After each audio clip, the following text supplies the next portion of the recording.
When you've got to spend some time away, there's no better place for your best friend to stay than Woodland West Pet Resort. With 17,000 square feet of fun, you can both take a no-guilt vacation. Relax, both of you. Pick up a new skill. Chow down on some well-deserved vacation food. Make new friends. Have a spa day. And finally, come home to your best friend.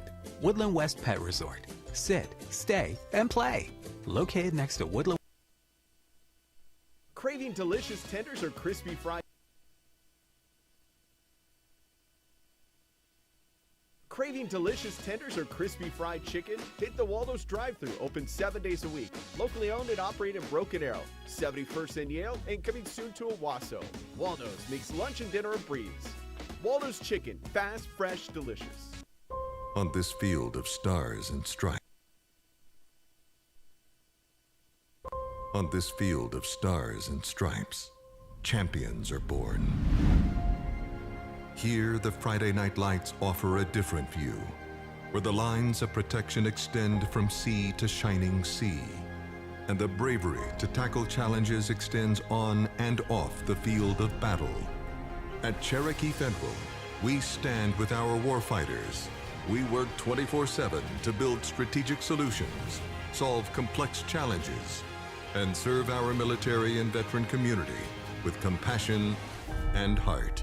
For every star, every stripe, we stand committed to supporting America's greatest team. Our pets are more than just pets. They're our people, our family. And when they get sick, we want them to be cared for like family. At Woodland West, pet care is personal. We care for your animals the same way we care for our own. As the most comprehensive facility in the Tulsa area for everything from diagnostics to treatment, you can trust that our team of compassionate veterinary experts are delivering the care your animal deserves. Your pet is always there for you. Let us be there to keep them in good health. Woodland West Animal Hospital. No matter the challenge, rising up has always been the Cherokee way. Adversity and triumph are chiseled into our DNA, which gives us the grit and endurance to go further. For our customers, our employees, and our tribe, we march forward together in the pursuit of excellence. Because we are Cherokee, and together we will rise.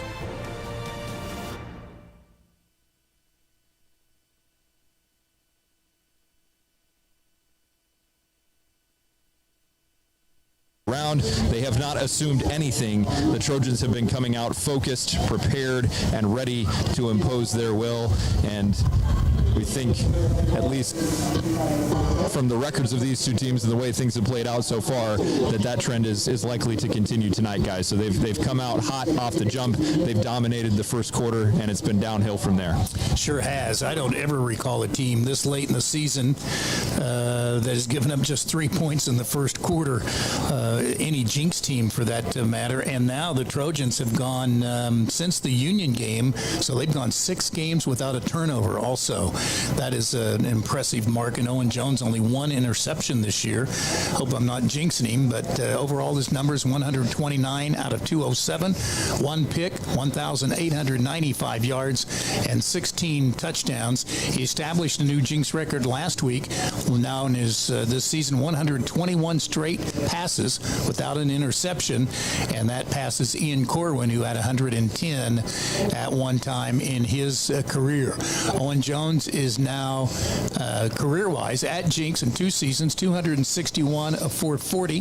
That is 6th in completions in Jenks history. 4,136 yards is 7th in Jenks history, and his 33 touchdown passes is 8th in Jenks history, and he's only done it in 2 seasons, where it took a lot of the guys ahead of him to do it in 3 seasons. And I've said this again, we say 2 seasons, but again, last year he split a lot of time and wasn't the starter at the beginning of the year. So Like Simeon Gilkey was. I think you can kind of say, a season and 3 quarters. Yeah, there's a decimal for you there. I get a 1.75 seasons, Rob.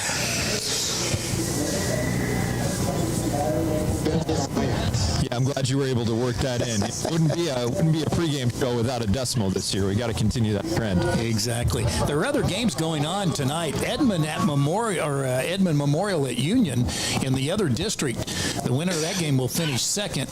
I don't think Union's going to get beat tonight, but if Edmond Memorial should upset Union tonight at Tuttle Stadium, the Redhawks would finish third in the district, and there's a chance that Jenks would host Union in 2 weeks in the second round of the playoffs. The winners, if you finish first or second in your district, you get a first round bye next weekend. If you finish sixth in the district, you will play the number 3 district finisher next week, and 4 out of this district will host the number 5, the 5th place team out of the other district next week. We'll run all that down as we move along here this evening. Keith Riggs in his 7th season, a record of 66-20, and Carter Whitson is the head coach at Edmond North in his 2nd year with an overall record of 5-15. You might remember his dad, Brent Whitson, was the head coach at Broken Arrow from 04 to 06 before Ron Lancaster took over.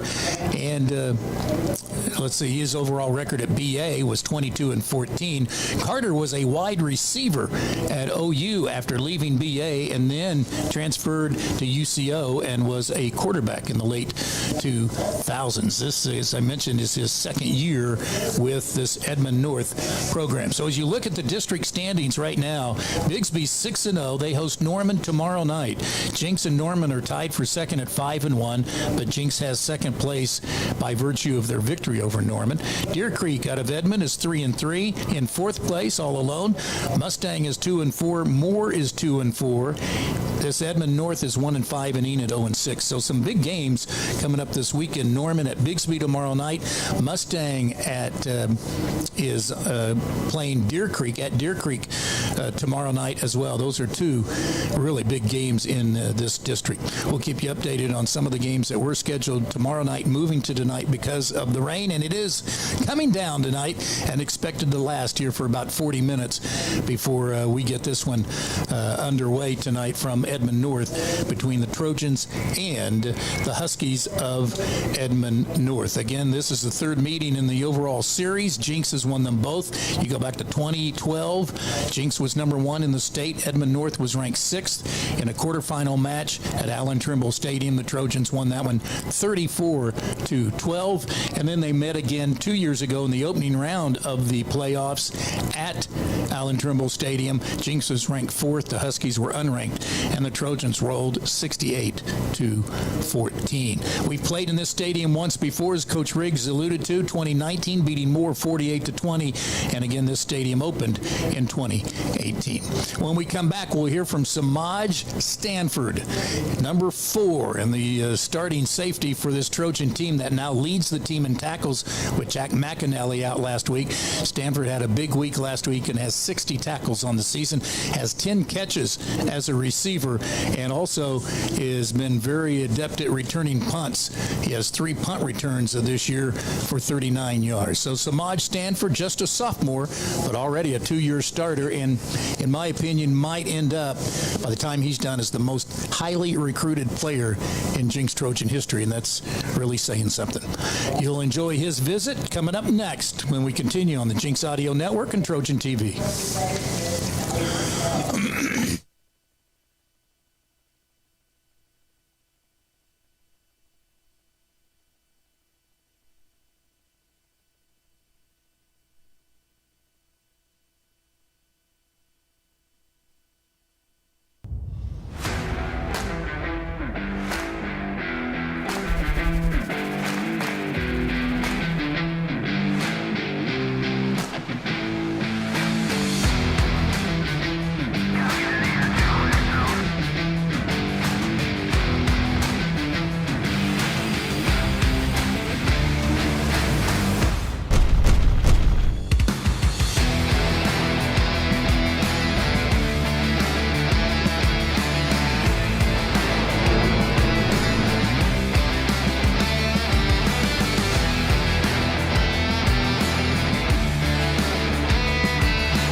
When you've got to spend some time away, there's no better place for your best friend to stay than Woodland West Pet Resort. With 17,000 square feet of fun, you can both take a no-guilt vacation.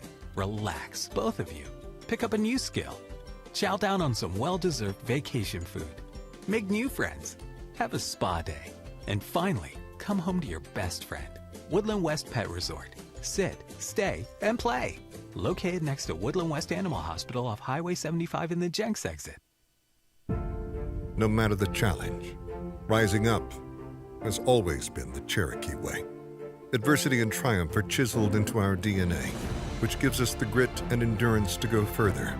For our customers, our employees, and our tribe, we march forward together in the pursuit of excellence. Because we are Cherokee, and together we will rise. Craving delicious tenders or crispy fried chicken? Hit the Waldo's drive-thru, open 7 days a week. Locally owned and operated in Broken Arrow, 71st and Yale, and coming soon to Owasso. Waldo's makes lunch and dinner a breeze.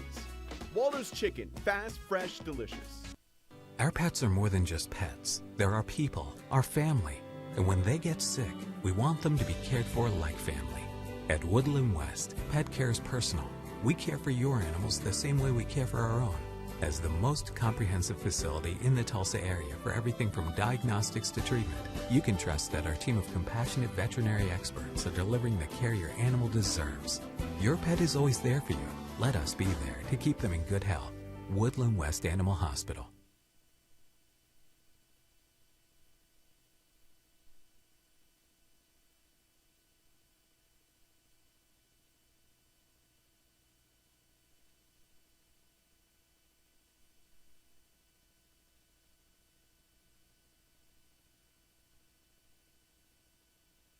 Stops. So yeah, that play right, those plays right there. I look at the guard, read through the guards. Coach Gaylor teaching me high hat, low hat. I really look at the screws on the helmet, see if they go up or down.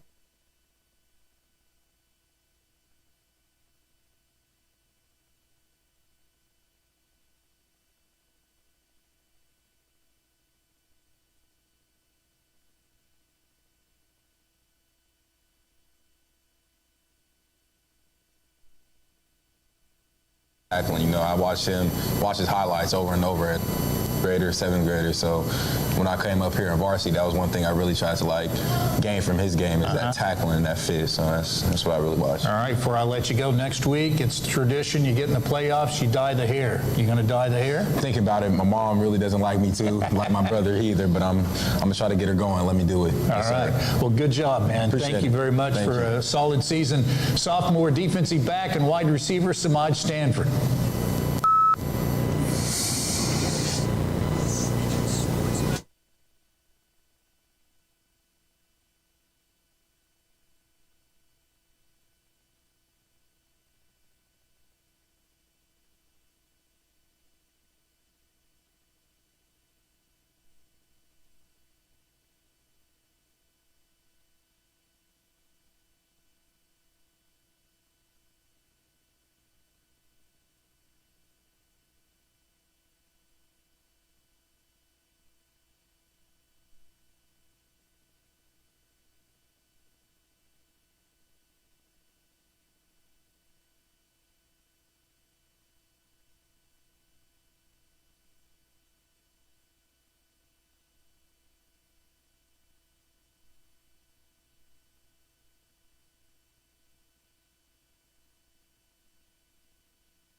is 1170 AM, 106.9 FM HD2, or the News on 6 app, or JinksTrojanFootball.com, or Trojan TV. I'm Don King along with Eric Fox. Rob Labor is down on the field, and it's time to get our players to bank on.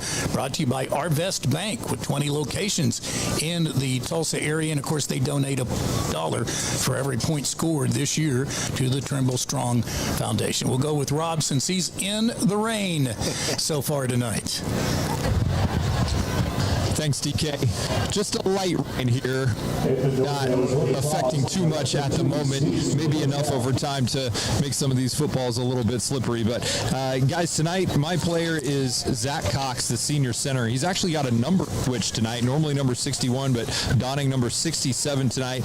Of course, as we know, he anchors the offensive line, and that unit has been rock solid over the last 6 weeks. The chemistry and the confidence are there, and it starts with Zach Cox calling the signals, communicating the pressures, and as we know, this Edmond North team has nothing to lose, guys. It's senior night. They can lay it all on the line. This is going to be their last game of the season, so a great time for them defensively to pull out all the stops, and these Jinx coaches expect possibly some funky formations from the Huskies, and really from Zach Cox and that you really just want to see those guys in that offensive line maintain the level that they've been playing with over the last 5 weeks. It's been really fun to watch.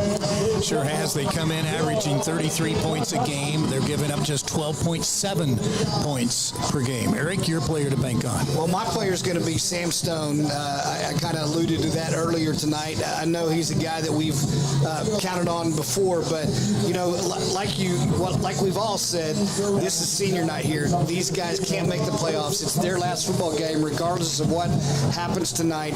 There are 24 seniors on this team. Carter Whitson is an offensive-minded coach.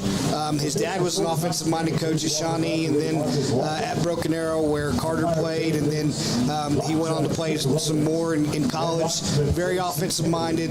These guys are going to pull out everything in the playbook. We might be seeing the annexation of Puerto Rico from the Little Giants, Rob. You don't know what's going to happen tonight, and Sam Stone is going to have to make sure that his defensive unit is looking at their keys, that they're paying attention to guys. There's going to be lots of wide receivers. There's going to be lots of movement. There's going to be some funky stuff happen tonight. Sam Stone's going to be able to keep that Trojan defense, their head where they need to be, their eyes where they need to be, and I think he's going to be a player we can bank on tonight. All right, those are the players to bank on. Again, brought to you by the good folks at Arvest Bank. Who's hot, who's not? Brought to you by Innovative Air Pros, heating, air conditioning, and now plumbing. And so don't forget, when you turn the heater on in the morning when you get up, and then the air conditioner in the afternoon when it gets warmer. And if you certainly need to get your furnace and AC unit checked, why not get them both checked at the same time and call Innovative Air Pros? They can help you at 918-299-1955. Also, again, in the plumbing business.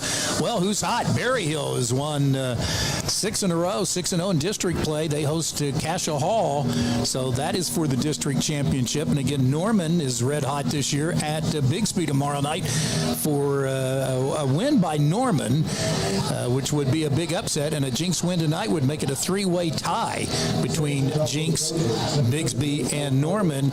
And we'll talk about that as we move along here this evening.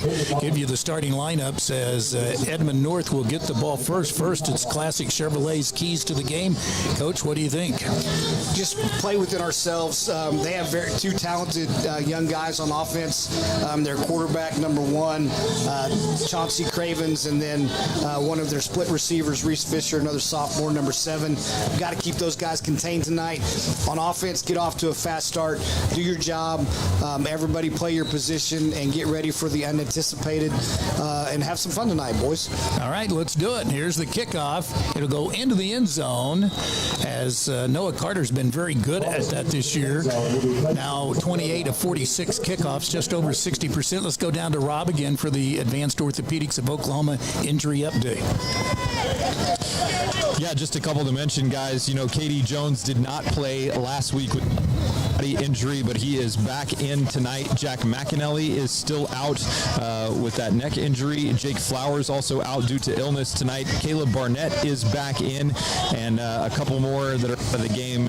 Key players for the Trojans. Cash Jacobson not dressed tonight, and Malachi Dillard, the wide receiver, not active tonight either. All right, thank you very much. Here's Cravens getting the snap, handing off. They slash off left tackle coming this way, and a nice gain of 4 yards up to the 24-yard line. Smosh Stanford, your interview there in pregame, coming up from his safety position, getting close to the line of scrimmage, but they're able to pick up 4 yards just off tackle to the left side there with the ball on the hash closest to us, closest to their sideline. So Cal Reeder is their running back, picks up 4 yards. Where's number 10? 2nd and 6. Cravens chased out of the pocket, has some room, gets a first down, and scoots out at the 33-yard line, chased by Zach Fisher. Don't want to say I told you so, Rob, but we lost contain right there. We had good pursuit on the wide side of the field, and so he just sprinted and took off towards his sidelines and had a big gain right there. You can see his speed and athleticism. Yeah, nice start for the key back. Just kind of vacated that whole left side of the field and left a lot of time and space for him to roam. Good for 14 yards. There's a reverse, a flea flicker. They throw it deep. They've got a man open, and it is caught down to the 20-yard line. Saving the touchdown for the Trojans was DJ Carter on the catch. I believe number 6, Cade Reeder. Now, I know they're disappointed because I specifically heard Coach Taylor say before the game, watch the flea flicker, watch the double reverse, and there it was right there. Big play to the 21-yard line. Here is the quarterback throwing. Got a man open, and he overthrows him at the 5-yard line. And we actually had a chance to pick that off. I think 2 guys. I think Dillard had a chance to get that, and then Sam Stone was making a break at the ball. But pretty good pursuit right there. They tried to go with a quick cadence, a quick snap. Trojans were able to respond, but no coaches are frustrated with that big play that they gave up there to get down in the red zone. A play of 41 yards after the incomplete pass, 2nd down and 10. Cravens getting the signals from head coach Carter Woodson and offensive coordinator John Bugard. And it's a run play all the way. Nothing left. And nothing right. There is Sam Stone with another tackle behind the line of scrimmage. That is his 3rd of the season. And he continues to shine out of that linebacker position. That's just what you call assignment football there, Rob. He starts to come to the near side, and we're able to keep him contained. He tries to cut back and go the other way. There's lots of Trojans there. Sam Stone tackles him for loss. Yeah, just great job by Sam, not getting caught up in the pack, right? Not moving to his right to over pursue, but making sure that he stayed on that edge, stayed home, and really made a nice open field tackle against the speedy QB. Loss of 6, 3rd and 16. He's got time. He overthrows his receiver inside the 20-yard line, covered by Ace Gilliam, but they'll probably, I would think they'd go for it on 4th, and when I say that, here comes either the punting, it's got to be the field goal kicker, and that would be Stokely Fudge. Rob, it looks like the wind is kind of swirling it. Sometimes it's looking like it's going from the north, and so it looks like it's going across the field for this kick. It's been a little figure out in the pregame, but yeah, coming out of the northeast right now, almost directly straight across the field. 44-yard attempt on its way, and I think it was partially blocked. It'll roll dead at the 2-yard line. So I believe it was K.D. Jones that came in and might have got a hand on it.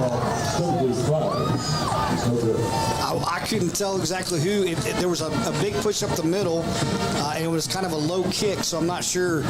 Maybe Rob can find out who got a hand on that, but tough to see who got their big mid up there, but definitely somebody got a piece of that, and it was deflected. Tough starting field position here for the Trojans inside their own 5-yard line, but guys, they haven't given up too many big chunk plays on defense this season, but when they have, what's been most impressive is the fact that they have been able to bounce back and go up, and they did just that, and I think we're in a weather delay, guys. No. Sent off the field.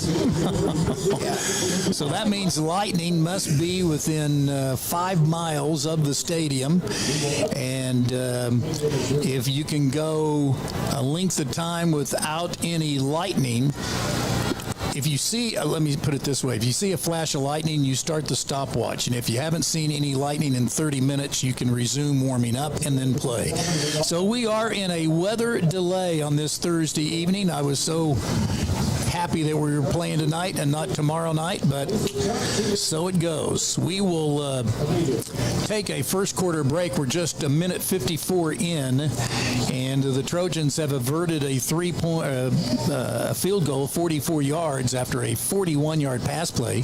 Got them down to the Jenks 21-yard line, an incomplete pass, and then Craven's trying to run left and turn back right. Sam Stone tackled him for a loss of 6, a third down pass incomplete. The field goal blocked. And the Trojans will take over when we resume, hopefully shortly, 1st and 10 at their own 3-yard line with no score. 10:06 to go here in the first quarter, and it is right now 7:10 p.m., so we will certainly keep an eye on this weather. We will take a first quarter break and then come back, and we will hear from Alan Trimble and an interview that we did with him obviously several years ago after he announced his retirement. We'll do that when we continue on the Jenks Audio Network and Trojan TV. Well, we can play that block kick right here because...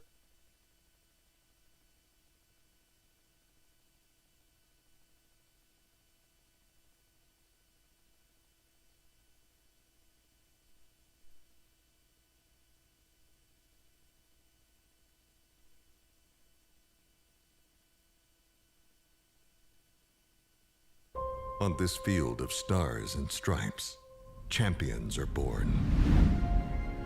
Here, the Friday night lights offer a different view, where the lines of protection extend from sea to shining sea, and the bravery to tackle challenges extends on and off the field of battle. At Cherokee Federal, we stand with our warfighters. We work 24/7 to build strategic solutions, solve complex challenges, and serve our military and veteran community with compassion and heart.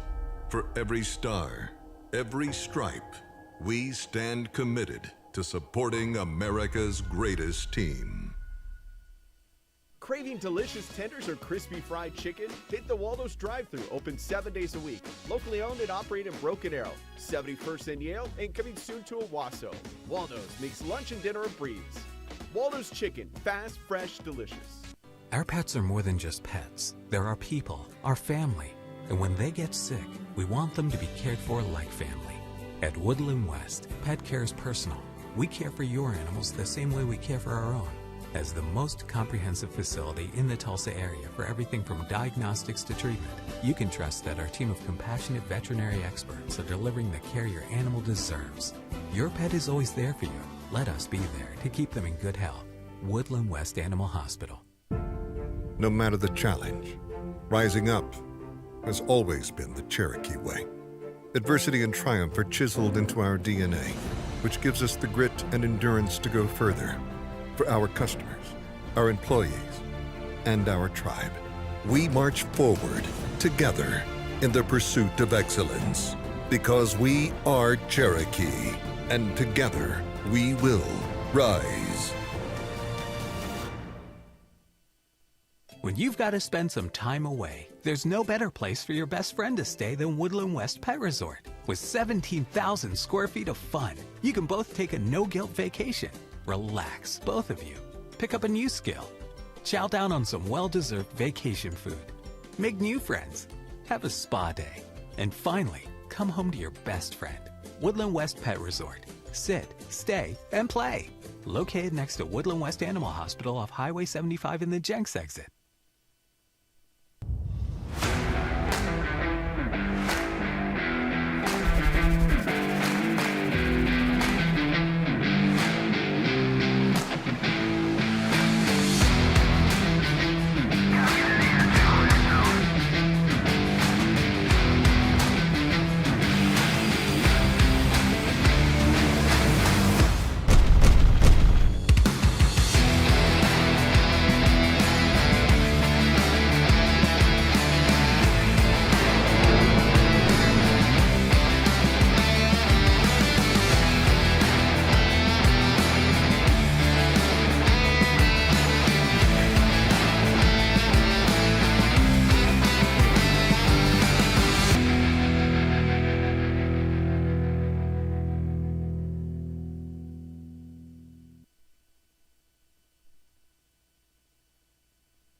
outstanding collegiate linebacker. Rocky Calmus also played a few seasons with the Tennessee Titans and still lives in Nashville. You're listening to an interview with Alan Trimble and myself, Don King, after he announced his retirement. And it's a presentation from Cox Communications, who has never aired this particular interview, from April of 2018. So then that leads you into 97, and I don't want to necessarily go year by year, but 97 is a special team because that, a lot of experts say, that might be the best high school football team the state's ever had. The Legion of Doom, Rocky Calmus, and many others. We'll run down some of the names, but you didn't give up 100 yards rushing, not just in a game, but for the whole season.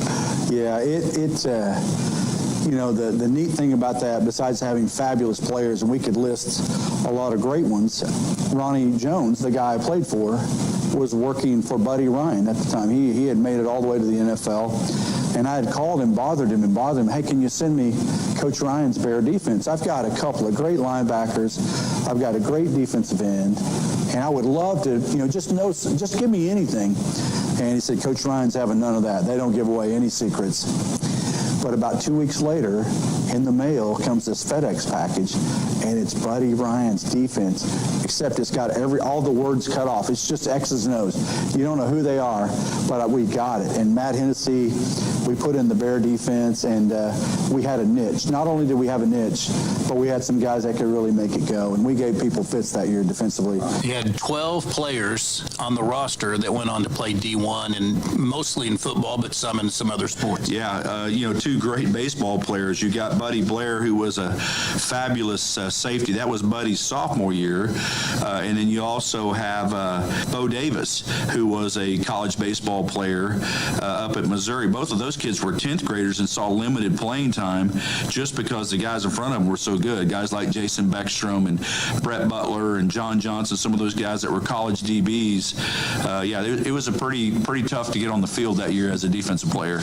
And I would have to say, at least in my tenure, that's as good a defensive crew as I've ever seen. Of that 96 or that 97 era, sophomores who became All-Staters, juniors who became All-Staters, and seniors that year that were All-Staters, total 14 players. That's how good you guys were at that time. Well, I remember sitting down at the end of the 97 season with and I'll leave someone off, but with Rocky, with Sean Mahan, with Jason Lohr, with Brad Hawkins, with Justin Dixon, with Brett Butler, and I know there are more. But back then there were only 3 All-State categories. You could only, if you nominated every one of them, you could only get 6. And we had 8 guys go to major universities that could start. Lohr started at Nebraska as a freshman. Mahan went on to great things. Ridiculous college career at Notre Dame and NFL. So, but they all, just like they always did throughout their high school career, we really don't care, Coach. Nominate us if you want to. It's okay. It'll be fun. So we had a lot of All-Staters and some more that could have been. A team that defensively gave up 1 yard, if that, per carry the entire season. That's how dominant they were. Yeah, and that occurred in the second half of the Moore semifinal game. We got way ahead of Moore, 40-something to nothing at halftime, if I remember, and they were a great team. And we put our younger guys in, and Moore had a great Division I tailback. He was a fabulous player, and our younger guys had a tough time, and he ran for over 100 yards in the second half of that game, and that was the first time all season statistically that our defense had given up positive rushing yards. They're a little disappointed. 0.2 yards per rush, 6 touchdowns all season giving up via the run. And then you had Rocky Calmus back and Jason Lohr leading the defense, as you mentioned, along with Buddy Blair and Hawkins and so many others. But you had a linebacker, too, that led the team. Hill. Yeah, Michael Hill. Yeah, Michael Hill. Well, yeah, Michael Hill was probably, and I've known Michael his whole life. We went to the same church together. Michael was really the only, and this is no disrespect, he's the only one that didn't really look like he belonged out there. He was undersized. He was about 5'9", but the beauty of Michael's career is he played right behind Sean Mahan, Jason Lohr, Brad Hawkins, and Justin Dixon. He never got blocked one time ever in his life. And his senior year, he made 132 tackles and went on to play at Central Arkansas. So Michael was a fabulous player, and again, just that typical Jenks Trojan guy, been there his whole life and had a great year his senior year. And the Hill family tree continued at Jenks for years. Oh, they've been around forever, you bet. You never had to worry about that team, did you? Well, they were rowdy. They were a rowdy bunch, but no. And honestly, probably the quietest guy on the team was Sean. But he also, when he opened his mouth, they knew it was important enough to listen. Sean was the one that kind of set that tempo. Obviously, Rocky was the spark plug, but you also had some really mature leaders that decided that group really wanted to be special.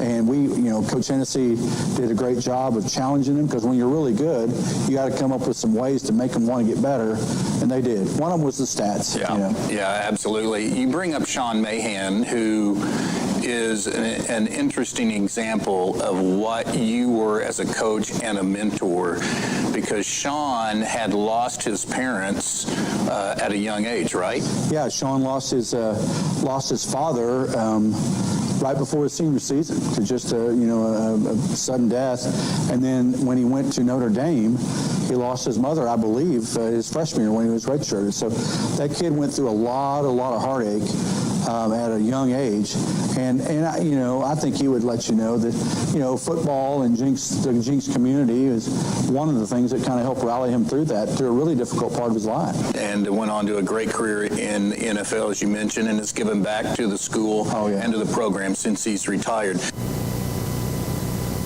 98's an interesting season. Here you go in looking for your third straight. Matt McCoy, Ben Bowling are both quarterbacks, and yet you have to make a decision there. Yeah, and not only both quarterbacks, but had been, rival quarterbacks all the way through the youth program back in the day. The good news is they're both fabulous players. But here's the thing, and I don't know how it worked out, but probably credit Tag Gross for being able to paint that picture of putting the team first. Matt was a very capable quarterback, but he ended up going to OU to play safety. So, he's a ridiculously good athlete. Ben Bowling probably geared more to be an offensive player. That's kind of our decision. And when Matt and Ben decided that Ben would play quarterback and Matt would go play receiver and safety, we got really, really good. And they really came together. We suffered a couple of really tough losses early. We got beat by Booker T in the season opener. You have to remember, we were several games in a row, so people have forgot how to lose. So we lost a couple of games, and everybody thought the boat was sinking. But honestly, when Ben and Matt kind of took that team over, we got really good again with a bunch of young guys. Yeah, you lost to Booker T in the season opener by 1, lost here. The last time Union played here, 55-45. Yes.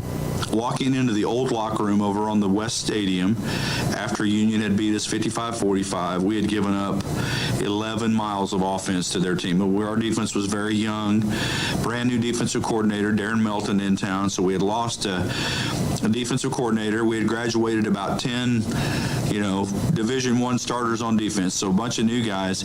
And I remember telling the boys, hey, I want to, y'all played great. We played hard, 55-45 against what's easily the best team in Oklahoma. But I want to remind you that Rocky Kalma, Sean Mahan, and all those really, really good guys, they don't play here anymore. They play, for in the Big 8 conference. We're going to have to grow up and get better. And they really kind of took that to heart. They really clicked. We're going to have to go play and get better. And they started chipping away. We were not a great team early, but, man, we finished the season very, very strong. And then you face Union, and I know that had to feel good to have another crack at them. Well, it felt good with the exception of Danny Morris and Josh Blankenship and Michael Johnson and Jerome Janae, all big-time Division I players. They had broken, I think, every offensive record. They averaged almost 49 points a game, and their defense was just devastating, too.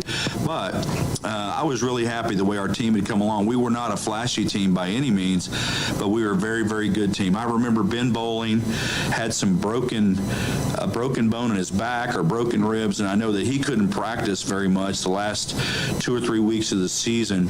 And we had some challenges, but our kids were ready to go, and we went behind early to Union in a great crowd, like 20-some thousand. But we hung in there, and I told them, the longer we could stay in the game, the longer we could push them and make them have to execute to try to beat us, the better off we'd be. And, Ben Bowling he went crazy. He made some of the greatest runs in the second half. Matt McCoy, Curtis Brumble, all those guys really did a fabulous job in that game. Comes back and wins at 41-28. Yeah, Don, and I've said this more than once, that particular championship game stands out to me as probably my most proud moment as a coach, in the fact that I believe that team overcame more obstacles and grew further and improved more than any that we had. Be able to keep enough pressure on a very seasoned Union team and hold out and win, that was a big, big deal. That was a big season right there. One of the 10th graders was Bobby Klink, who would go on and have a great career.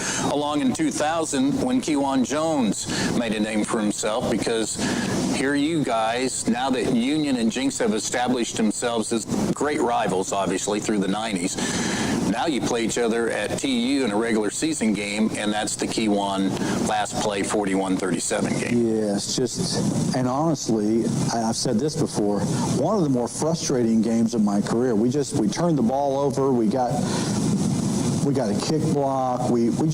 You're behind 16 points. Yeah, twice, right?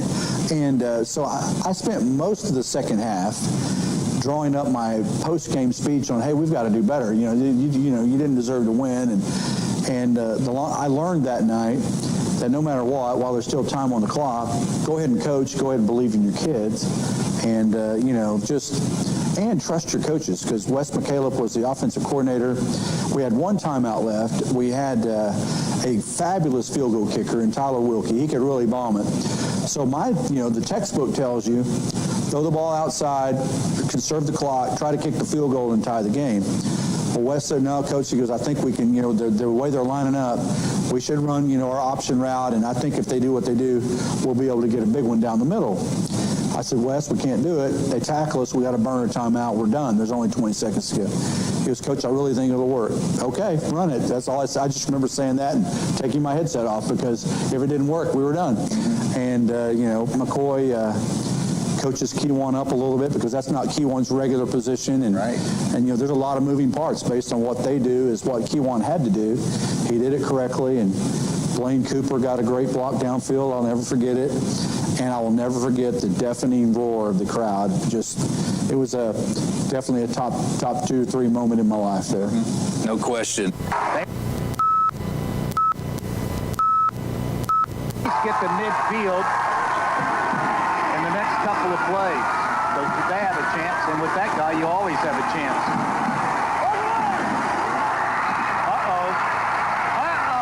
Jones to the 50. Somebody better catch him. I don't believe what I've just seen. I do not believe what has just happened.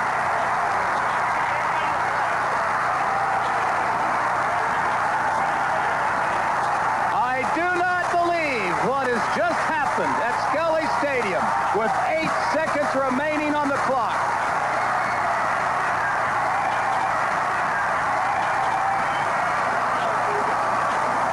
Well, there's 8 seconds left. What's Union going to do? Ripley wouldn't believe what we've seen here tonight in Skelly Stadium. You can believe anything could happen in the last 8 seconds. Tyler Wilkie now puts it to a 4-point game, and so Union to win's got to score 6. Let's take a look at how Kewan Jones set this up. Great work, guys, on the ground. His team come out, and he's going to make a little curl pattern right back into the middle, and Matt McCoy finds him. Then he picks up the great blocks coming from the near side. And once again, no arm tackling on Kewan Jones, and he's got the speed. Certainly some other great moments at the end of the Jenks Union regular season games that go on as well. That 2000 team goes undefeated. You beat Union again pretty handily in the championship game in 2000. We are going to end our Alan Trimble interview at that moment because, as you can see if you're watching on Trojan TV, that the teams are back onto the field. We should resume here in about a minute and a half, and we have been in a weather delay since for the last 30 minutes. I want to get Coach Fox, who's the birthday boy today. He was on the sidelines of that 2000 Kewan Jones game, and want you to recall your emotions and your thoughts of that game. Well, it was quite a game, and one of the things, we got the ball. They decided to kick the ball into the end zone, which gave us the 21 seconds with the ball at the 20-yard line, no time going off the clock. And Wes McCaleb was the offensive coordinator, and so I was on the sidelines. I was the one that was waggling in or signaling in the place to Scott McCoy, not Matt McCoy. Thank you. Good to hear JV's voice again. What a career he had. But so I talked to Scott right when he was going out, and this was a play where, basically we have four wide receivers. Kewan is on the slot on the right hash. He's going to run a middle route, a drag route across the middle. The two outside guys are going to run fades, really just to run the corners out and off. And we really just thought that, Kewan was going to get the ball about 12 yards deep, 10 yards deep, and then, get a first down, stop the clock, and figure out what the next call was going to be. Well, it didn't have to be a next call because Kewan did what he did, and it's famous. But I always tell this story, and I don't know if people, I hope they take a chance to watch that play again, because Blaine Cooper was the wide receiver on the Union sidelines, the far sidelines, and his whole job is to run a fade route and get that guy out of the way. And if he dogs it, if he doesn't go full speed, if he gets upset that he's not getting the ball, then the play is dead because Kewan gets crushed. But not only does he do a great job running the route, but he's the last guy that blocks a Union defender to get Kewan into the end zone. So I know we're about to resume action, but yeah, great memories on that play.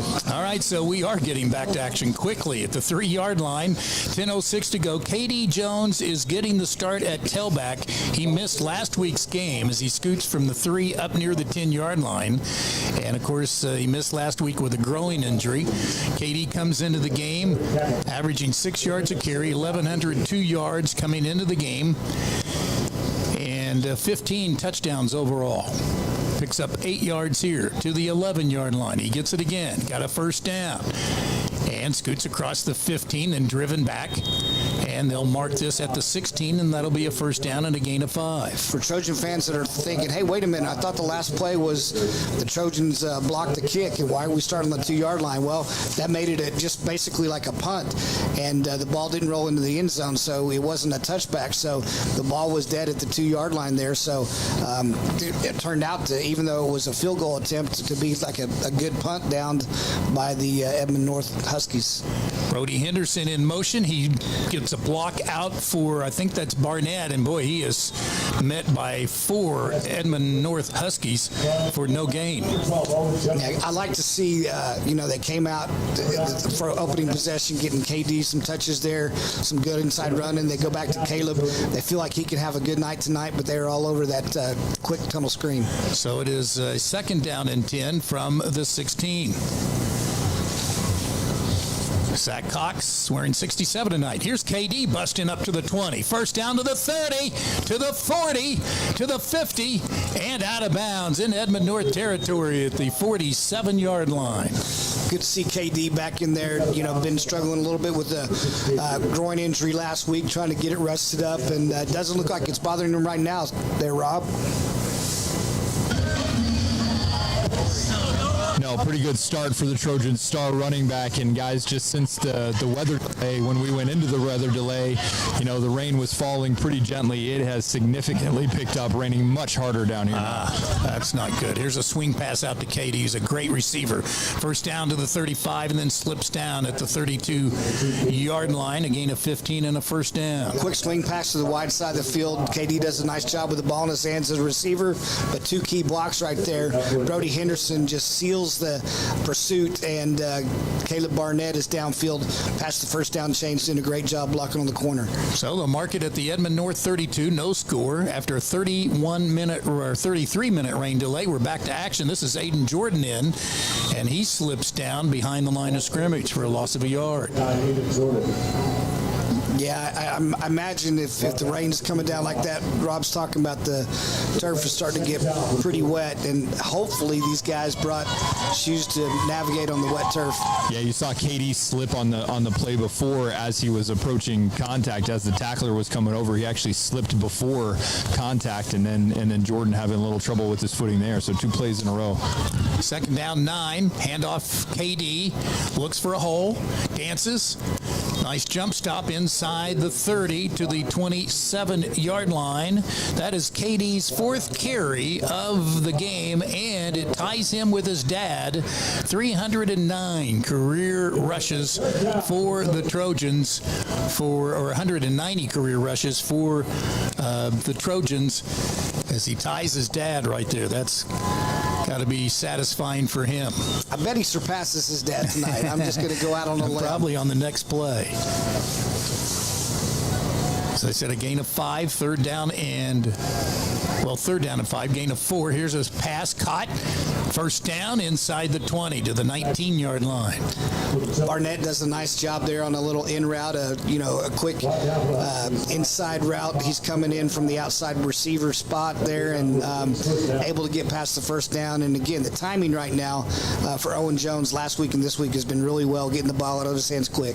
He has really been sensational from the 19-yard line. KD to the 10, inside the 10 and a first down. I think there's going to be a holding call. It's going to bring this back. Something out on the edge. The Huskies push out of bounds for the 16, hold. So he doesn't have the record yet. That was coming back. No. That would tie him. They are tied for, I think it's 8th place on the all-time career rushing list. Holding against the Trojans. So it's still first down. I was going to say, of course, Kewan had a great start of his high school career as a Hale Ranger with some really good supports with Thomas Hill at the tight end position and Bo, I can't remember Bo's last name, that was the quarterback. Bo Kemp? Yeah, Bo Kemp. That was a great offensive trio. Sure was. They gave Jenks fits. Yeah, they did. Back to the 29, 1st and 20. The Edmond North 29-yard line. Owen looking long, throwing deep. Man wide open. It's KD. He's into the end zone. Touchdown, Trojans. Great job right there. Play action pass. They fake the inside zone to KD, and the linebacker stepped up because, of course, what do you got to do? You got to stop KD from running the ball down your throat. And as they did so, he just continued on his path, and Owen does a really nice job. That's sportsmanlike conduct on Jenks. And we got a flag down in the end zone here, guys. That's on a celebration. It's something that's been emphasized, especially on the west side, and we've got to be smart. But they're trying to cut down on celebrations. Well, really nice, execution, good time up front for Owen Jones to deliver that football, let the play develop, and nobody accounted for KD Jones coming out of the backfield. Just went right up the middle and started for him, an easy pitch and catch there for Jones. Here's Noah Carter to try the extra point. He's 31 of 31 this year. Braxton Hart the snap.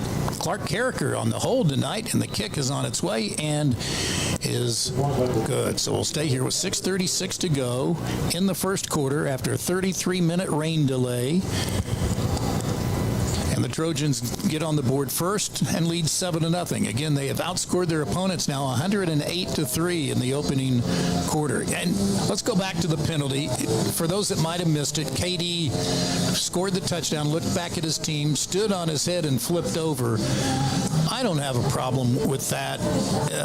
Now, if you're taunting the other team, yes, but that wasn't a taunt. I do think there's some inconsistency on the way that it's been enforced. I know it's been a point of emphasis in the OSSAA and the officials. I do think, we're on the west side, and so we're going to see a west side crew, and that's not a criticism of the west side. I'm just saying our guys don't know how west side crews may call things. It's usually a little bit different points of emphasis than sometimes our officials association on the east side. Regardless, you're right. There's taunting if you're doing something in somebody else's face. I think if you celebrate with your team, it's still supposed to be a fun game. I know Rob has some thoughts on the college game and the NFL from time to time on celebrations. Well, I'm with you. I think if you're celebrating with your team and having fun and you're not intentionally rubbing it in the face of the opposition or taunting the opposition, then let the guys have some fun, The whole goal of this game is to get in the end zone. When you get there, it should mean something.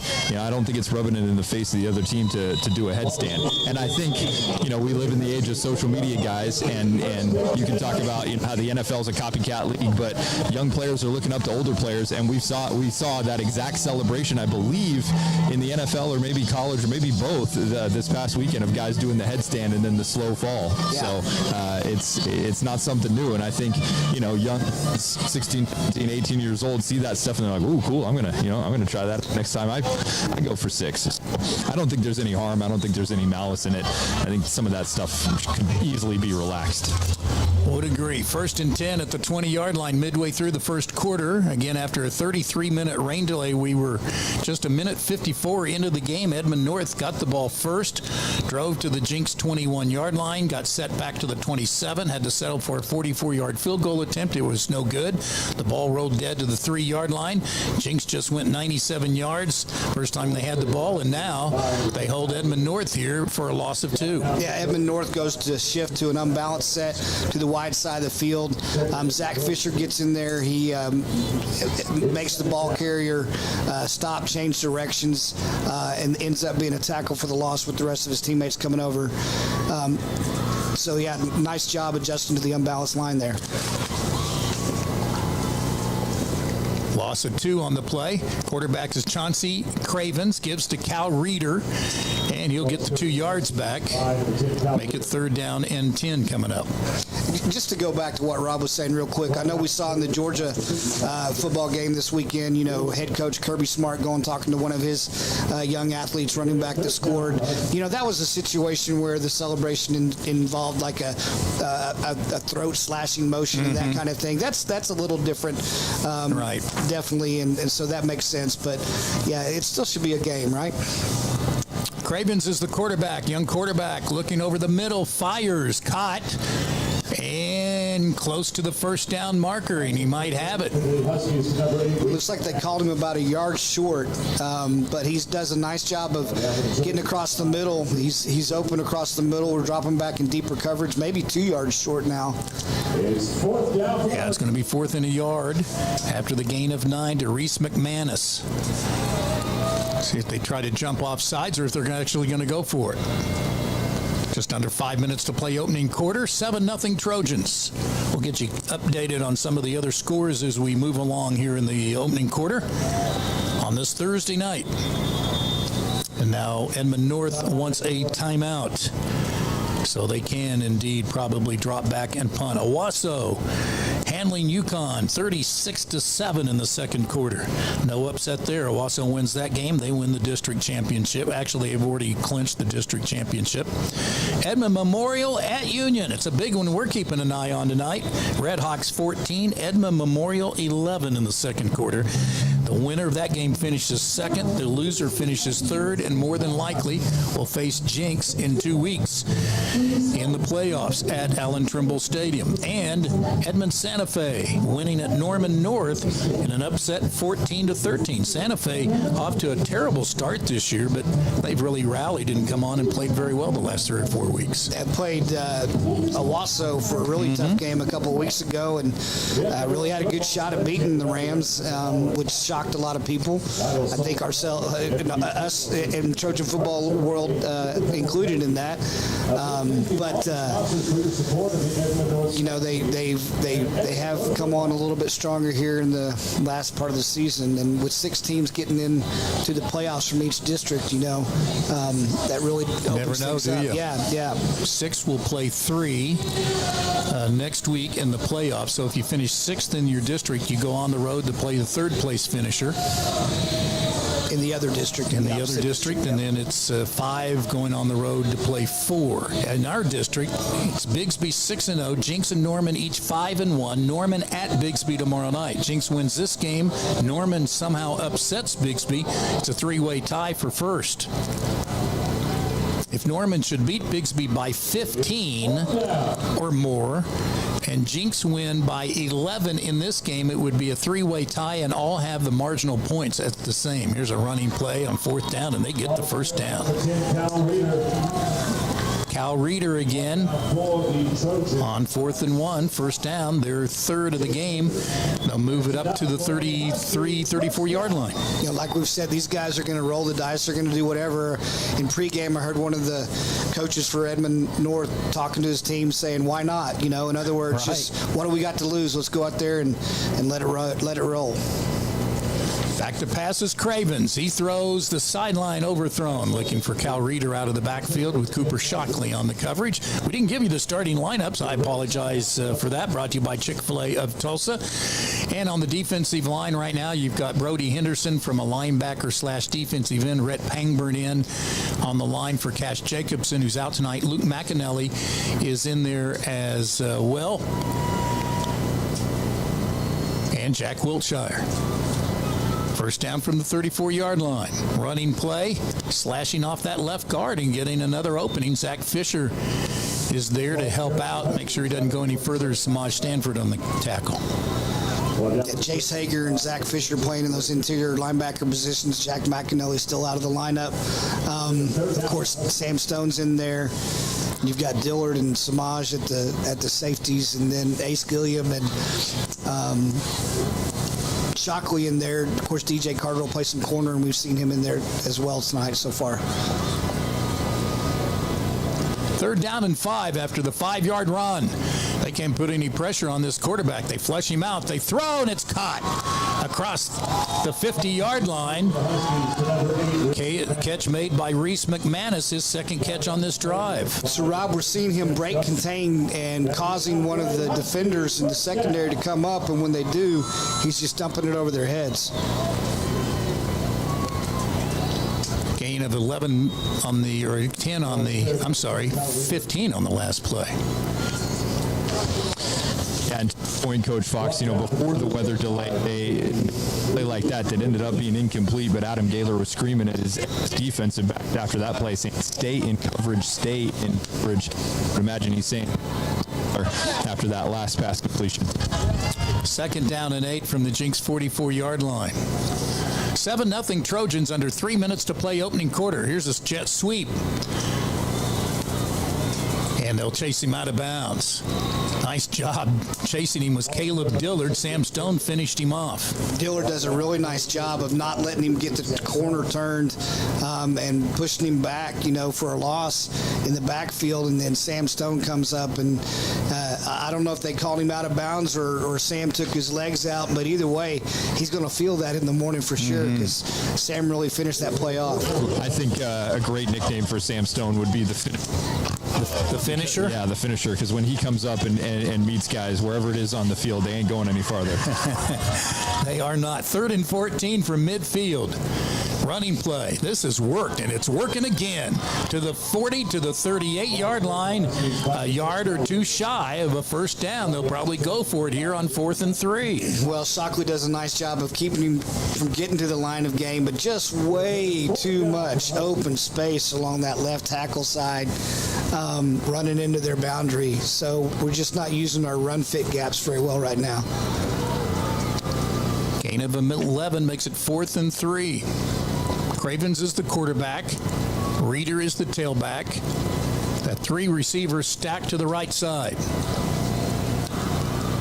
Cravens is a 5'11", 155 sophomore. Running play, Reeder stood up, dropped, driven back, no gain. Trojans take over. Well, Samaj does a great job coming from a safety position with the blitz to actually disrupt the timing in the backfield. He doesn't make the tackle, but they run into a brick wall there across that Trojan front. I couldn't even tell who got the tackle. There were just so many white shirts around the ball there, but I think Pangburn was a big part of that. Yeah, I think Wiltshire was in there as the one who eventually swallowed him up, but a little surprised by the play call there by the Huskies. I thought maybe they'd try to get their quarterback out on the edge a little bit and get some space, or at least have an option. That was a pretty straightforward run play and just nothing there from the Trojan defense. Would agree with you. 1st and 10 from the 39. Here's KD, who now has more carries as a Trojan than his dad, Kiwan. And KD, even though he doesn't get much, he makes nothing look like something, and it's 4 yards. Tried to run in that inside zone to the left, and he's trying to hit that cutback lane just off of the right guard there, bringing it back. Was able to get a couple yards, but ran for a long time to get there. Gain of 3, 5 carries for 62 yards right now. And here's one up the middle to midfield. Yeah, that time he just takes it. KD just takes it straight across, the line to gain. But right there, the gap that's open for him is right there, play side. Nice job by Kester and Adafe, making sure that that's open for him. First down from midfield. Owen Jones wanting to go up top, wanting to go deep. He's got a man there. Caught at the 8. Into the end zone. Touchdown Trojans to Caleb Barnett. Speed, Rob. Speed burns. Speed kills right there. Caleb one-on-one running a post pattern from his outside receiver position and just does a tremendous job. Just defenders is at least 5-6 yards trailing behind him. Yeah, how many times have we seen it this season? The speed of Caleb Barnett just completely changes the look and feel of this offense, and it starts up front with great protection for Owen Jones, letting that play develop. Doesn't take long to develop with Caleb Barnett's speed. Another perfect target as Caleb Barnett barely has to break stride to coast into the end zone. Just flawlessly done by the Trojans. Extra point is up and good with 1:05 remaining. 65 seconds left in the quarter.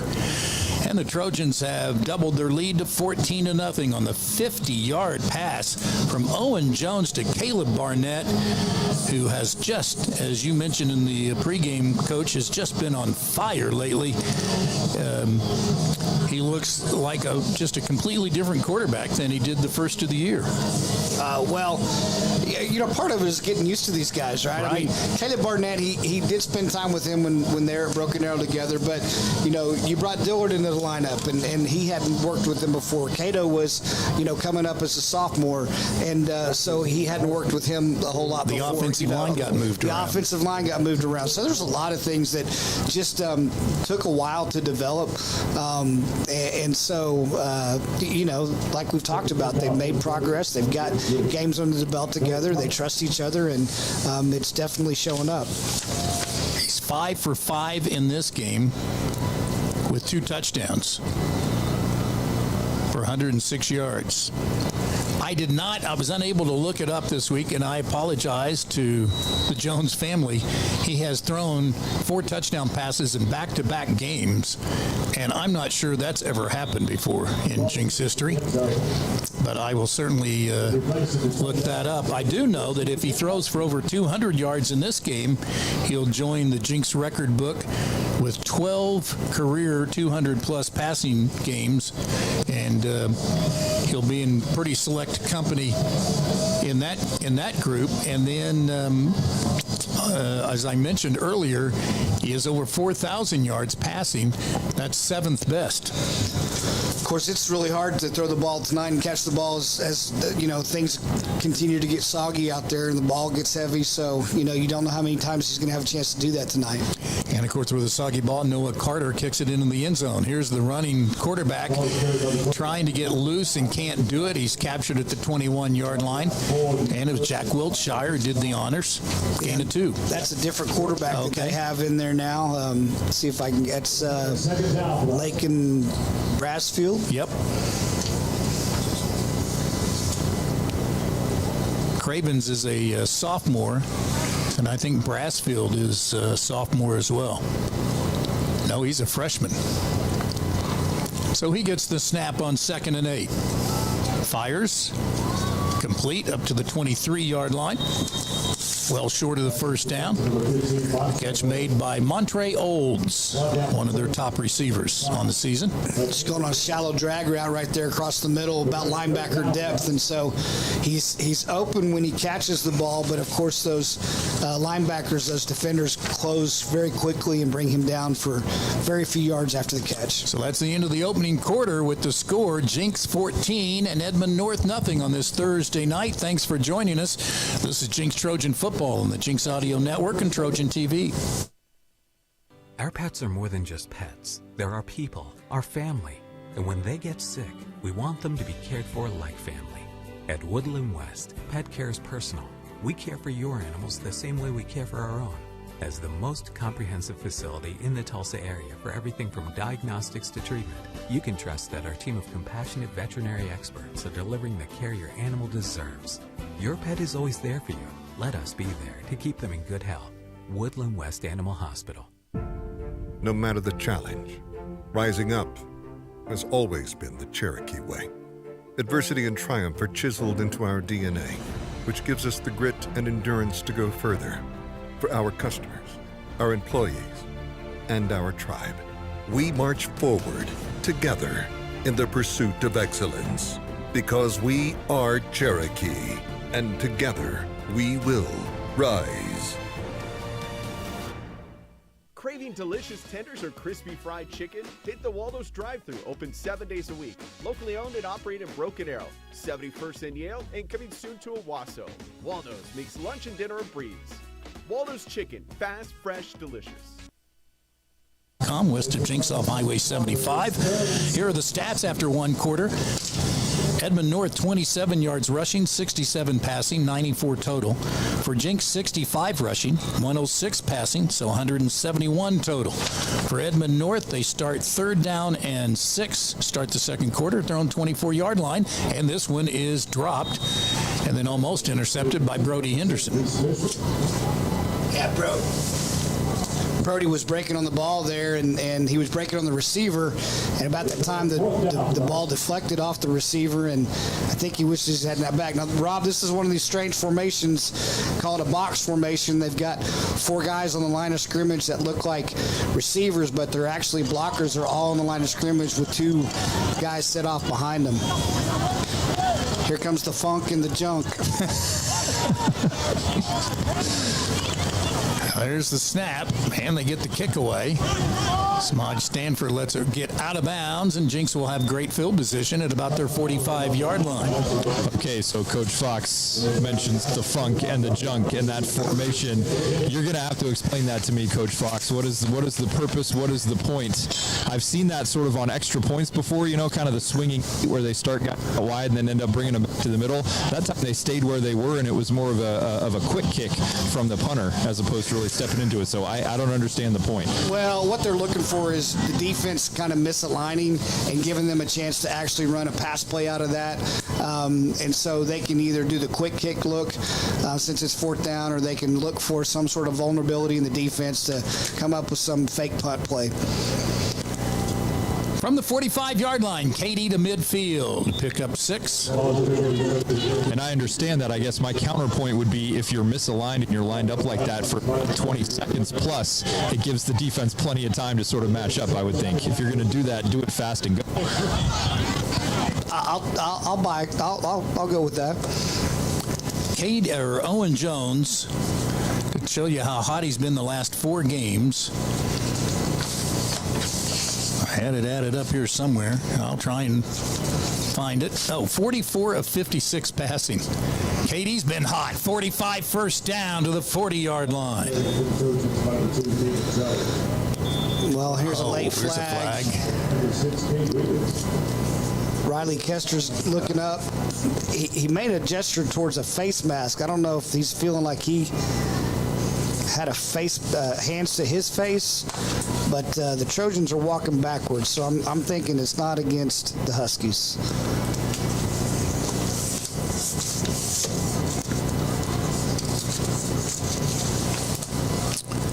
Personal foul against the Trojans. Edmond North 2-6 on the season. They started the year beating Putnam City West 52-0. They won at Edmond Santa Fe. Did I just see lightning? No.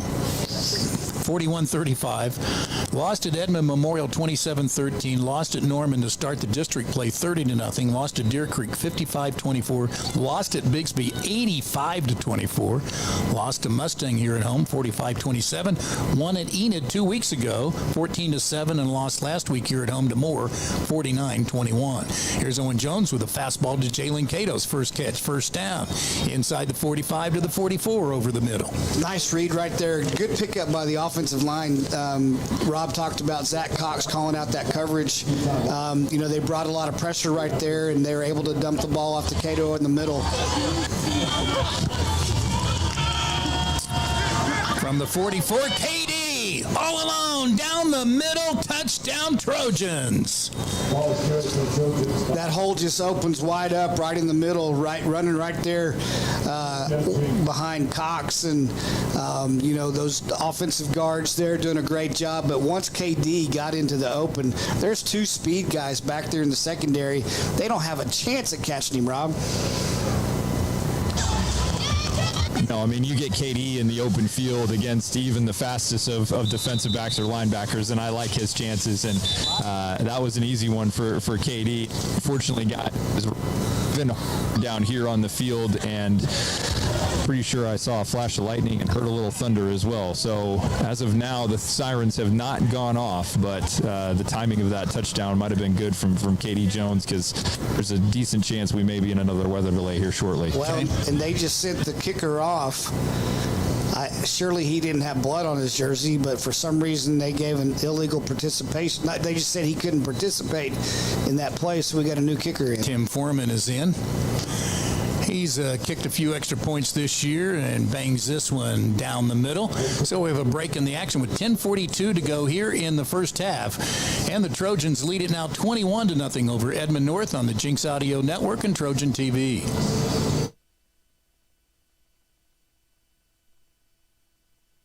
When you've got to spend some time away, there's no better place for your best friend to stay than Woodland West Pet Resort. With 17,000 square feet of fun, you can both take a no-guilt vacation, relax, both of you, pick up a new skill, chow down on some well-deserved vacation food, make new friends, have a spa day, and finally, come home to your best friend. Woodland West Pet Resort. Sit, stay, and play. Located next to Woodland West Animal Hospital off Highway 75 in the Jenks exit. Set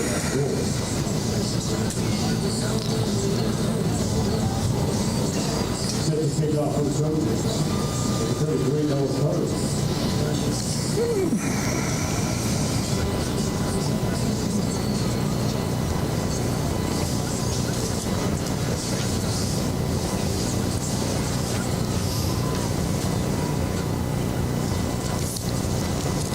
Trojans just went 55 yards in 4 plays. KD's long TD run makes it 21-0. That update brought to you by Advanced Orthopedics of Oklahoma, trusted for their expertise, chosen for their care. Kickoff into the end zone, 81st and Lewis, AOOK.com. Also, the starting lineups tonight brought to you by Chick-fil-A of Tulsa. Tulsa Hills, I should say. They had Chick-fil-A warming in the ovens downstairs tonight. Well, I got to say, my crew took care of me today. Brought me some Chick-fil-A minis for my birthday morning breakfast, nice. Rob. love that for you. Hey, can I get a weather update from the press box? How's things feeling and looking up there, guys? It looks like it's raining. Toasty? Yeah, yes, it looks like it's raining harder now. Good. I was worried about you. You're welcome to come up here at any time. You don't have to be Joan of Arc out there. Come up anytime, leading 21-0. Here is the quarterback on the run. Gets pushed out of bounds at the 25-yard line by Zach Fisher. Yeah, just losing contain, giving him a lot of field to run. And, you don't think that he's going to be able to hurt you downfield in the passing game under these conditions. So got to take away his ability to get outside the pocket. Zach Fisher does a nice job coming up late and getting him out of bounds, but we need to do a better job of containing him before he gets out on the edge. Muskogee leading at Putnam City North tonight, 36-0.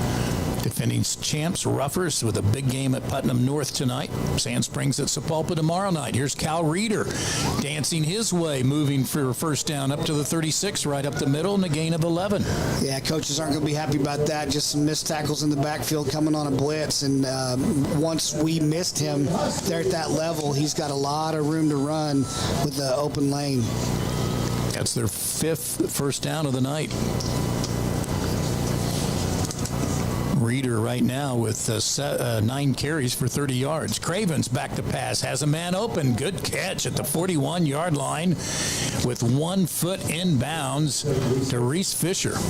That's that other sophomore that they're really high on here for the Huskies and looking at their future. The sophomore quarterback and the sophomore receiver connecting on that play and again, make it a hard catch into the boundary under tough conditions. Gain of 5 makes it 2nd down and 5. Plenty of time over the middle to McManus. Slips a tackle. First down across midfield. Rob, we're right there to make the tackle after the catch, but again, just missed tackles right now, allowing the Huskies to get a little bit of momentum on this drive.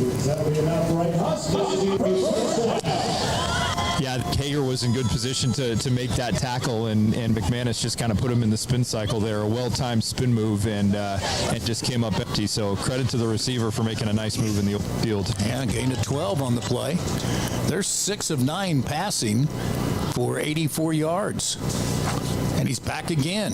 No pressure on him. Now he gets flushed out by Wiltshire. To his left, he'll throw this one away.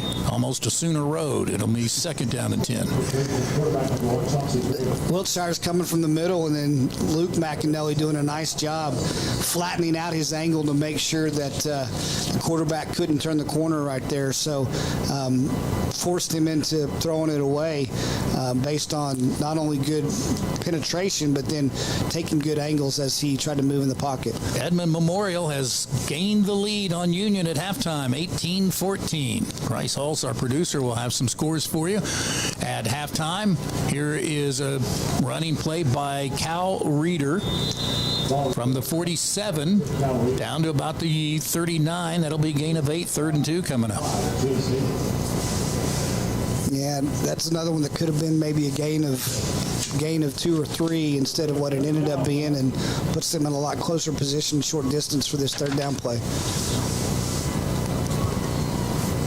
They've been able to run wide on the Trojans tonight, and now we have a timeout called with 9:08 to go. So while we have this timeout, let's find out who our halftime guests are. Brought to you by Matt McCoy Insurance, our sponsor of the halftime report. And I'll start with you, Dr. Fox. Well, I had a great conversation with Michael Schimpf. He's the director of Jenks Vocal Music Program, and talked about the upcoming musical that they do, as well as some other things. They had a trunk or treat event that was, back the weekend before Halloween, and a show choir clinic, and they just do a lot of with their kids. They had a lot of students that are still participating in the All-State audition process, as well as making Oklahoma All-State. And there's give a little tease here for you, Rob. There's a Jenks Trojan football player who is also an All-State jazz singer. That would be today's trivia question. You'll have to give me the answer to that one. I don't know that. I like that, though. A little tease. You'll find out the halftime interview. Well, guys, I had a chance to sit down with Tom Graham, and for those who don't know him, he's a guy who's been around this Trojan football program for many years. He has been the webmaster of JenksTrojanFootball.com for the last 2 decades and done an unbelievable job promoting this program, its players, its coaches, logging and archiving the history, the stats, all the Trojans who have gone on to play in college in the NFL. It's been one of the premier high school football websites in the country, and he's hanging it up after 20 years. So it was great to get his thoughts on what a run it's been. Here is a running play, and on 3rd and 2, it looks as like they'll get the first down and a good spot to the 36 and a gain of 3. Yeah, again, doing a nice job up front, just getting enough line there. So 1st and 10 at the Jenks 34-yard line. 33-minute delay in weather. Still raining here at Edmond North.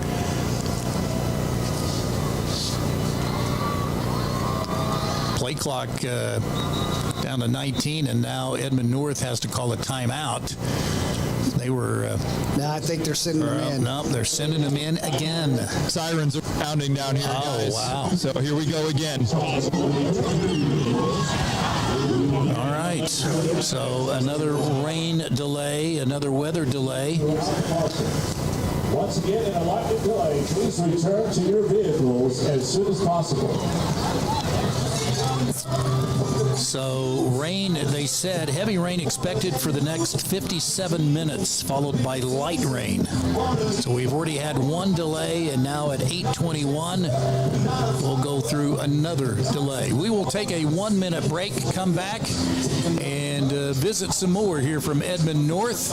And should time allow, we'll go back to the Alan Trimble interview in a little bit, as we're at least 30 minutes away from resuming this game with 8:48 remaining in the second quarter, with the Trojans ahead 21-0. This is Jenks Trojan Football on the Jenks Audio Network and Trojan TV.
You've got to spend some time away. There's no better place for your best friend to stay than Woodland West Pet Resort. With 17,000 square feet of fun, you can both take a no-guilt vacation.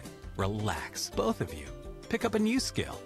Chow down on some well-deserved vacation food. First downs went for it on 4th and 3 to Jenks 39. Were denied. And finally, come home to your best friend. Woodland West Pet Resort. Sit, stay, and play. Located next to Woodland West Animal Hospital off Highway 75 in the Jenks exit. Craving delicious tenders or crispy fried chicken? Hit the Waldo's drive-thru, open 7 days a week. Locally owned and operated in Broken Arrow, 71st and Yale, and coming soon to Owasso. Waldo's makes lunch and dinner a breeze. Waldo's Chicken, fast, fresh, delicious. No matter the challenge, rising up has always been the Cherokee way.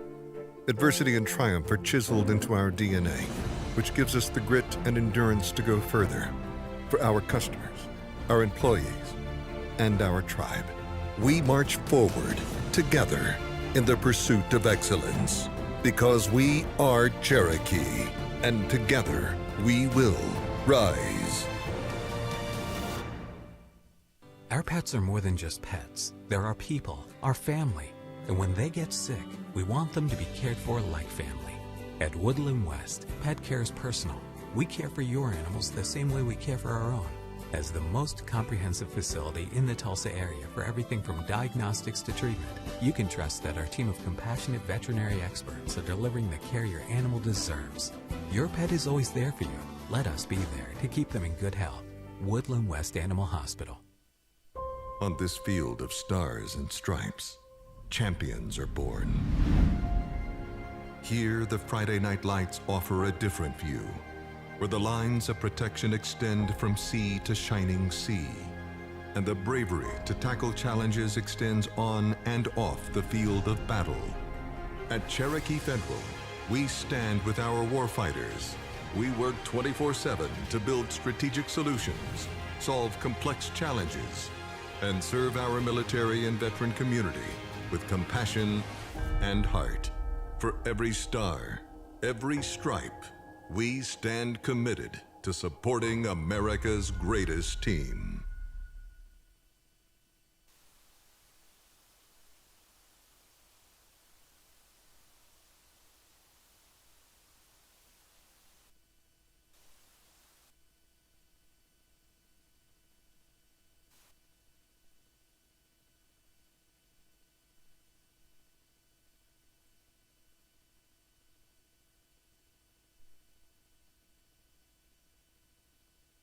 A state championship opponent in the past. Edmond Santa Fe obviously has been a program that we've dealt with and also struggled with from time to time, and even the Norman Tigers, so Norman Tigers, Edmond Bulldogs, there's some other people that are really having a pretty decent year from the west side, and they're not scared to go play football and see what happens. No, and I think Deer Creek is another one of those teams that you mentioned. Obviously got off to a fast start and have slowed down a little bit, but I think Deer Creek, with their growing enrollment, I think they're going to be a force for a while on this side of the state as well. Yeah. They're just sad they grew just a little bit too much. They really felt like 6A2. They had a great squad to make a run this year, and they were very talented. We saw that part of their quick start. I know also, DK, there's some of our Trojans who are down here in Edmond, just a mile or so from here, actually at a swim meet tonight, competing in swim. I'm going to be able to do the same thing here in a few minutes if this keeps up. I'm already swimming in my shoes. Rob, you brought this on yourself. I just want that to be known. Far be it from me to ever put the blame on you, but I said, when he said, 25-30% chance, I said, with you being there, it's got to go up to 75-80, and you dissed your former meteorologist brothers. You worked in TV news. You know better than you've got connections, man. Yeah, they brought this on you. Just a bunch of fear mongers with computers. That's what I like to refer to them as. But this is not me. I'm blameless in this. You are the one who initially brought this up via text message like 2 days ago, and then coming up here and starting the show with your 35% and 40%. Obviously, you were wrong because it's 100%. So I said with you down there, the chances were closer to 100%. Can't trust them. Well, I know there's one guy that's not taking it easy right now. That's Adam Gaylor in the locker room. This offense has not missed a beat, but the defense has given up some yardage here against this Edmond North team. Last week, Enid had all kinds of problems. Edmond North's been able to move the ball, and that's got to be disappointing to Adam Gaylor right now. Well, and we talked during the last break a little bit about, I guarantee you this coaching staff is using this as a teachable moment. You go back to Coach Trumbull and his philosophy. You never pass up an opportunity to have a teachable moment, or he talked about never pass up a crisis, right? So we had a rain delay. Why is that significant? Well, it's significant because we know that there have been significant delays, and we got to come out of the locker room and learned how to perform and do it. We had the Broken Arrow, the championship game against Broken Arrow several years ago, came out of the rain delay, really made a run for it, had a chance to win the game there at the end. Rob reminded us earlier about, the power outage in the semifinal game last year against Union, and I think we were still behind when that power outage took place, and so that delayed the game for a while. I don't remember, of course, you're the one with the history book, but I don't remember 2 delays in the same game having to deal with anything No, I don't like either. that. I don't either. Let's look at this day in history before we go back to the Alan Trimble visit that we had earlier. Once he retired, we'll resume that. But on this date in Trojan history, November 7th, 1974, Kenny Hargrove was the big man on campus as he blocked a punt with less than a minute remaining. Jenks took a 12-7 victory after the blocked punt by Hargrove and the touchdown run in the final minute of play. Third-ranked Trojans went to 9-1 overall, and oddly enough, had to play Mason in a game in the playoffs because they allowed Mason, as the season went on, somehow they allowed Mason into the playoffs, and the Trojans ended up having to play 3 games in 10 days, if I remember right, and ended up losing in the second playoff game.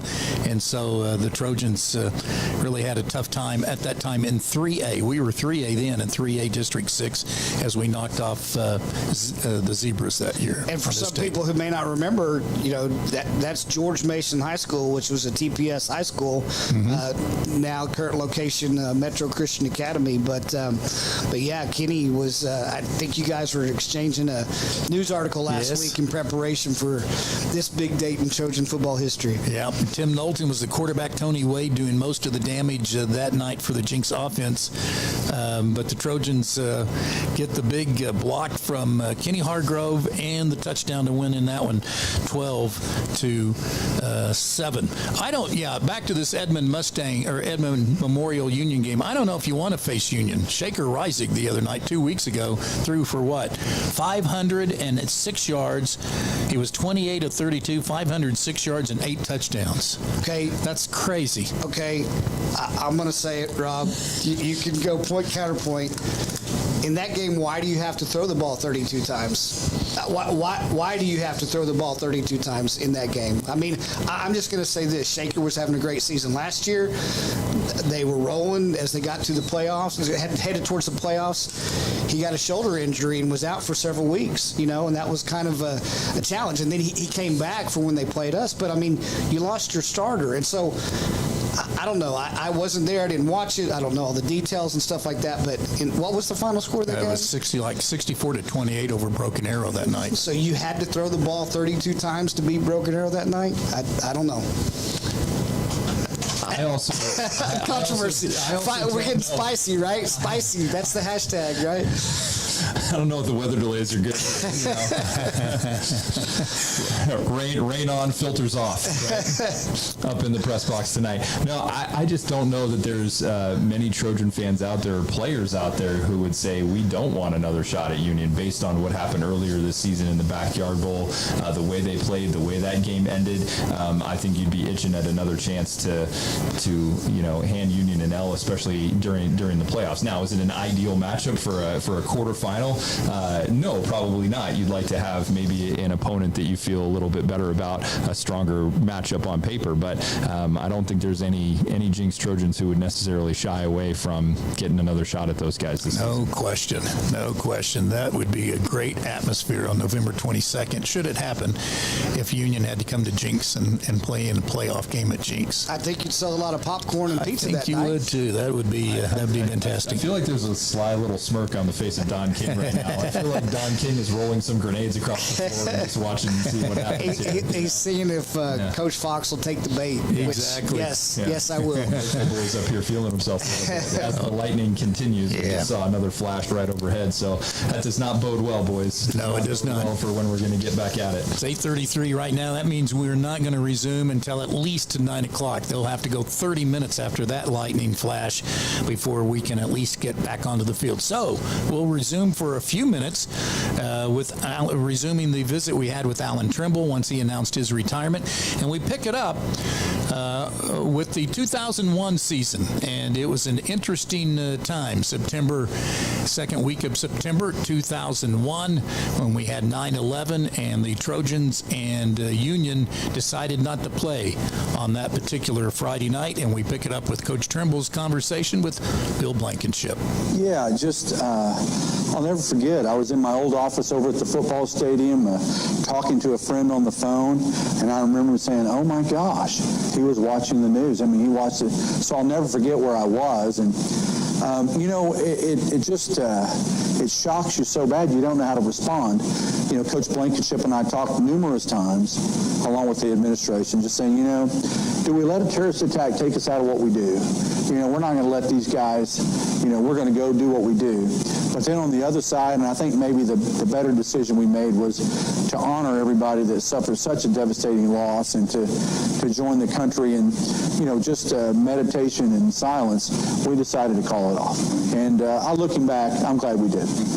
I remember my younger son, I think, might have been involved in the program at that time. When practice comes around that afternoon, what do you talk to the kids about after something like that has happened? I don't recall directly what we said, but I would bet you money we mentioned the same thing. This is an amazing tragedy. It's a time where we as a country have to rally behind each other. I'm sure as most football coaches say, you never want to waste a tragedy. You want to make sure it's a teaching moment. And we probably talked about patriotism, and you know how kids are. We want to go play. If it's a game, we want to go play. Same way with coaches. But hopefully they learned a good lesson there, and putting others ahead of yourself. You're listening to an interview with Alan Trimble and myself, Don King, after he announced his retirement. And it's a presentation from Cox Communications, who has never aired this particular interview, from April of 2018. 2001, later in the season, your quarterback Jeff Hirschberg gets hurt. You bring in Keith Jones. Great example, many examples of kids getting hurt. As you go into the playoffs, you're searching for a replacement, and another kid steps in. Keith Jones did.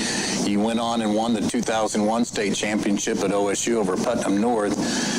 But the team when you look at that team, a linebacking trio that maybe was the best ever: Garrett Mills, Jay Henry, and Lawrence Benson. Yeah, three, as we would say in football, three cat daddies. And, Lawrence went on to Oklahoma State, had a great career, spent some time in the NFL.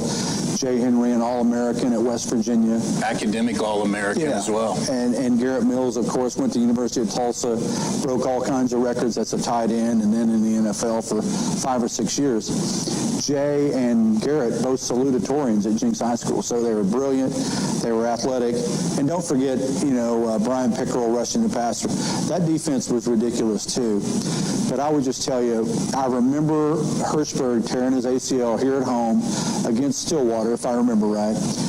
We took him over to the sideline. Coach Ray looked him over, taped him up. He went back in, we knew, and he made it one play. So we called timeout. I remember the offensive huddle coming over. We put Keith Jones in the game. His eyes were as big as silver dollars. And I remember Kurt Seifried, one of our great linemen that played at Oklahoma State, saying, "We got this." And like you mentioned, that rallying cry from the seniors was that's just how we did it. We had a guy that hadn't played a meaningful down all year go in and play like Fran Tarkington. So it was fun. Yeah. And so that's the 01. You're in the middle of 36 straight wins. You're listening to an interview with Alan Trimble and myself, Don King, after he announced his retirement. And it's a presentation from Cox Communications, who has never aired this particular interview, from April of 2018. 02 doesn't quite end up as you would have liked. People think the sky is falling after 02. You start in 03, and people still think it's falling because I think you lose 2 of your first 3 games in 03, and yet, you had a good junior class. Andrew Brewer, quarterback, went on to play at Northwestern. Jesse Meyer, a wide receiver, went on to play at TU. Chad Morris at TU.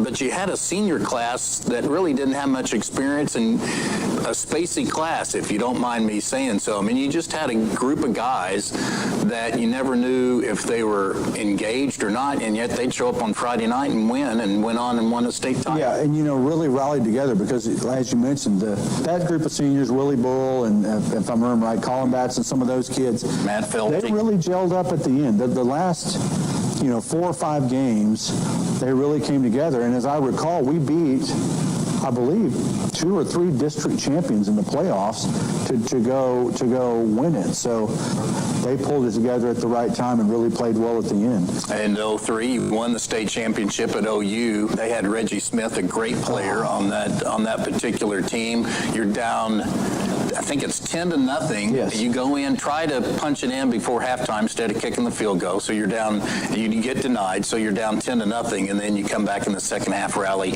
and win final score. Yeah. So, and another valuable coaching lesson learned. You've got Chase Beeler at left tackle. He was a youngster but a fabulous player. Played at OU and Stanford.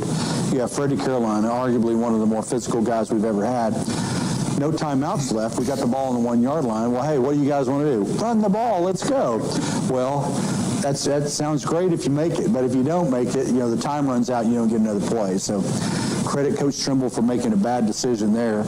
But I told him at halftime, I said, you guys, the great news is we will play better in the second half. There is no way we cannot play better. And if you guys will just do what we're supposed to do, we'll win the game. We pitched a defensive jewel because Santa Fe was low. We're going to interrupt the visit with Alan Trimble to let you know that this game has been postponed. Both coaches have agreed that this game has come to a close. The Trojans will be declared a winner at 21-0, have their marginal 15 points. And so with it being, I would think, Eric, with it being a Thursday night and a school night, you guys have Prep U tomorrow, so the seniors have a little bit of a different schedule, but still probably prudent to call this and head home. Yeah, our sophomores are taking the pre-ACT tomorrow. Our freshmen and juniors have a distance learning day. Our seniors have the Prep U. Senior conference is going to be a great conference. We're going to have the Lieutenant Governor come and be our opening speaker in the morning, so excited about that. It's going to be a great day for our kids, talking about their futures and how they can prepare now for that future that they want to create for themselves. But more lightning's going off, and you look at the weather, those meteorologists that Rob was, just bashing. I feel bad for those guys, but the weather's going to be here for a long, long time.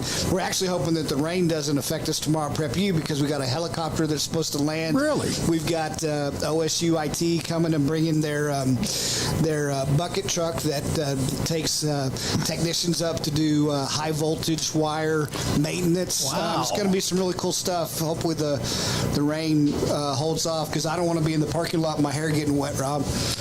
No, guys like me and you, that's a tough look for us. I heard a rumor